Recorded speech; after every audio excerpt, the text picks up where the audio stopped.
Welcome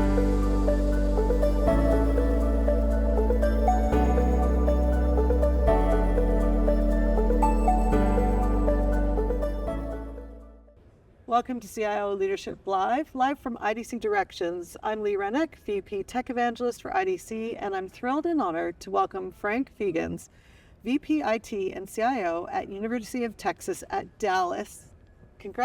Welcome, and thank you so much for being here. I'm saying congratulations already because you've been telling me about your amazing career, but so great to have you here today, Frank. Can you introduce yourself and tell us a bit about your role? Absolutely. So, Frank Feagans.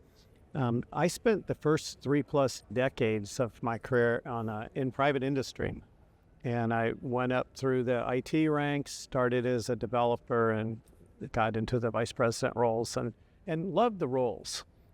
But I just felt like there was more than shareholder value in quarterly earnings.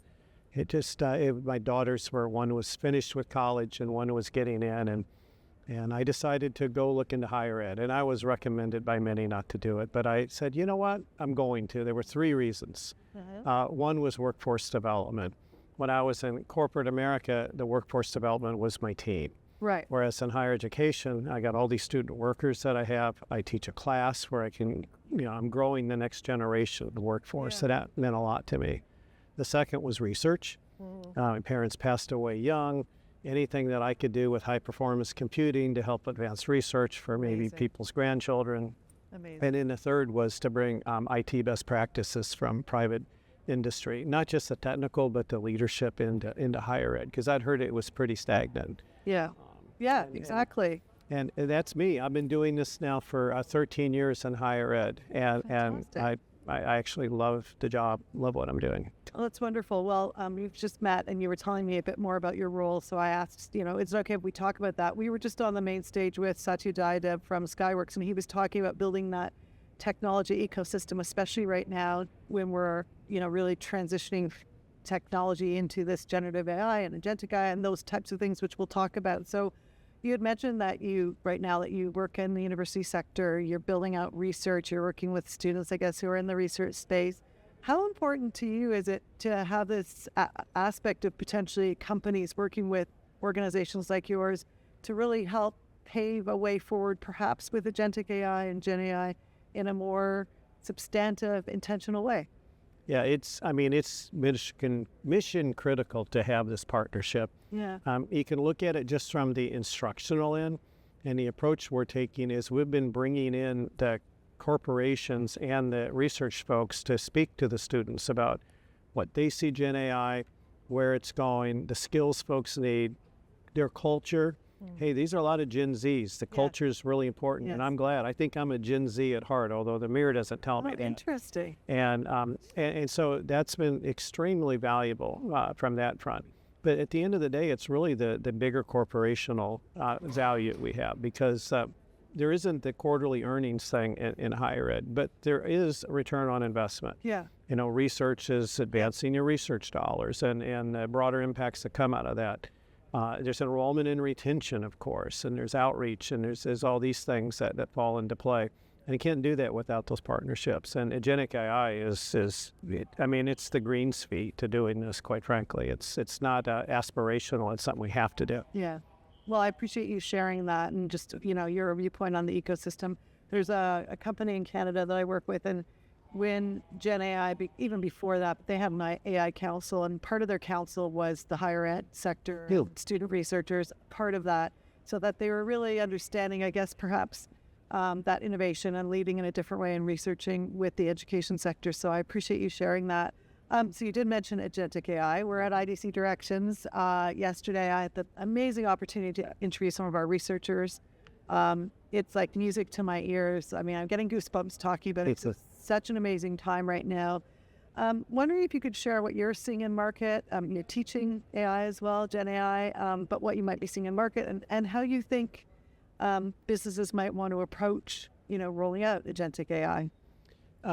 I can share the success formula that we're following, which I think is relevant pretty much anywhere, really, because this is complicated. It's not easy. It's important, but it's not easy. And it starts with the commitment. It's the shadow of the leader thing. You can have a leader, and I'll use a higher ed example, and Michael Crow from Arizona State. He says we're going to do this. Here's the money. Let's make it happen. People get in line with that big shadow and they get it done. But that's not that common. A lot of times it has to grow from a line of business leader in corporate America, or it comes from a line of business within higher ed. Right. And you need to make sure that there's a commitment at that level. The second, it has to be linked to the cause. Right. And with the Gen AI, you're going to find, to do it right, the cause is going to morph over time, because you're going to start using AI to make what you're doing more productive. But if you're really thinking about it the way we heard this morning, and I agree about it, is you need to really think about your business. I mean, should be an evolution for what you do. Don't just do the things you do today faster. Don't just do them with more information. Should you be doing something different or broader with it, because it gives you that opportunity? So that's where the execution phase comes in. And you've got to have project management and funding and org changes and all that. But the governance is critical, because AI, when I see AI governance under the data management office or under IT, I shudder about that, because it's really about the human experience. So I'm not saying put it under HR either, Right. But it needs to report up at the level where you're understanding the impacts to the human side of things. And humans can be the customers, they can be your employees, they can be your stakeholders, they can be your partners. It's not about saving jobs, it's about the human element and doing it right. And then all those pieces fall into that. So you'd want the governance to be that way. That's the model that we're following slowly, but we're following it, and we're seeing success with it. Fantastic. And you're in an industry, I mean, we had Corey from Pearson on stage, education. And so you're in an industry as well that's been, there have been a lot of write-ups about how education will change potentially with the evolution. So you must, I hope so. Yeah, you must be really in a space where it's exciting, but also you're having to look at the overall structure of what education could look like in the future. As I mentioned, it would have been great to have a tutor when I was doing my MBA, because there was one course in particular I really had a hard time with. So I'm waiting I'll do a PhD. If that happens, I'll do a PhD. Well, this is great. So, we've heard a lot today from our researchers and analysts on the stage. Any key takeaways so far? I really like the maturity model that's in place, and with a few tweaks, it fits really well in higher education too. You'd add a fourth horizontal around culture, because the people piece is mostly around workforce development, which is critical. Yeah. But cultures need to change too. And cultures, from my experience in corporate America, cultures change in corporate America more flexibly in a positive way than they do in higher ed. This is how we've always taught. This is how we want to do things. Right. And when I started teaching my class, I asked how many folks were using some form of generative AI. And you'd see a few, it's not being recorded, and everyone is. Yeah, exactly. And we asked who was using a Copilot, which is the one that we provide on campus, because it's got HIPAA and FERPA safeties to it. And I think 2 people raised their hand. And we had people using DeepSeek. And it's because they have to do this underground, because they've got other professors saying, you are not allowed to use this. Right. And at the end of the day, please use it. You need to learn to teach differently. When the calculator came out, physics became harder, because half of your physics test wasn't on math. It was on physics. Yeah. And that's what all instructors need to think about. And I'm not just saying it in higher ed. I mean, anybody who's growing and training and leading staff needs to think about that way. Use it as a gift and not as a barrier. I love that. That is exactly how I think people should be approaching it in their day-to-day lives and in business. Use it as a gift, not a barrier, but maybe understand that what it outputs isn't necessarily completely true all the time.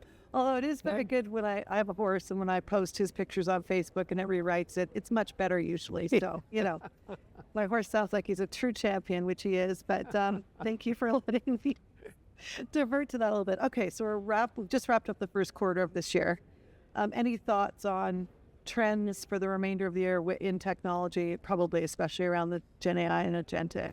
Yeah, a lot of it's what I heard today. There's going to be some stuff in my mind accelerate rapidly, though. So going back 40 plus years, my master's thesis was in AI. I'm going to build a brain for a master robot. We only had simulators. I mean, we knew that the concept of large language models would be here eventually. Just they didn't. And we didn't know what was going to connect the dots on the neural networks, but it turned out as transformers, so that makes sense, blah, blah, blah. But I'll tell you what, back then, we had to code sparse, and sparsity was king because you didn't have all this power of an operating system. And we've gotten away from that. And you look what China did with DeepSeek. You know, they took the same hardware, and instead of having this massive bloated operating system that they wrote the cool stuff on, they got down there deep. And when we do that, think how much more we can get out of the same hardware. It's going to be incredible to me. And so that's why I bring that up, because some of the things that you don't get in agentic AI today, a lot of it being the sensing, more of the EQ pieces, being able to actually ask probing questions back, and kind of those things will now be developed, because people up here know how to do that, but they're not going to put it in a supercomputer, but the supercomputer is going to be available. So that's going to be big. So I think we're going to see advancements faster than people think. And by gosh, you better get into agentic AI to do that. The other thing, which I don't think is being considered fast enough, is around quantum. Because when you put these together, that makes, very little makes me anxious. I mean, but that makes me anxious because we have several folks doing quantum research, and there's a chip out there, and there's going to be computers. Probably Google will have one in next year or the year after.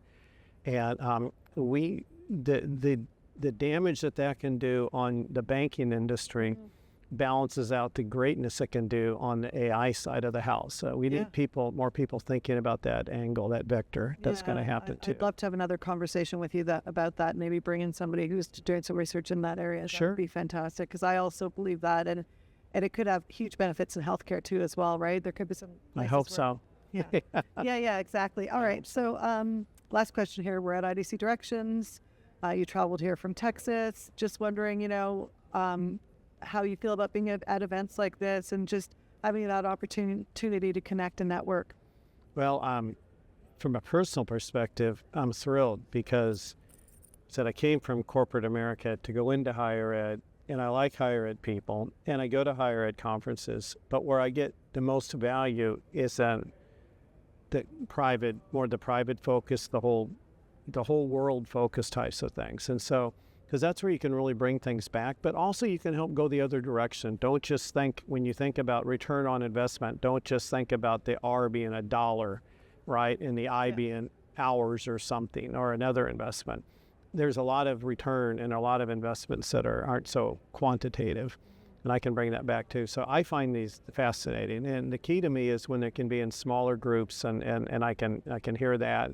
And there's a lot more like we've had this morning, where there's a variety of topics delivered in a variety of ways. And I tend to navigate myself to those types of opportunities. And the big, broad ones, I don't go to them. No, I appreciate that so much. And I appreciate you joining us here today. Thank you so much, Frank. You're welcome. Quite enjoy it, and I look forward to the rest of the day.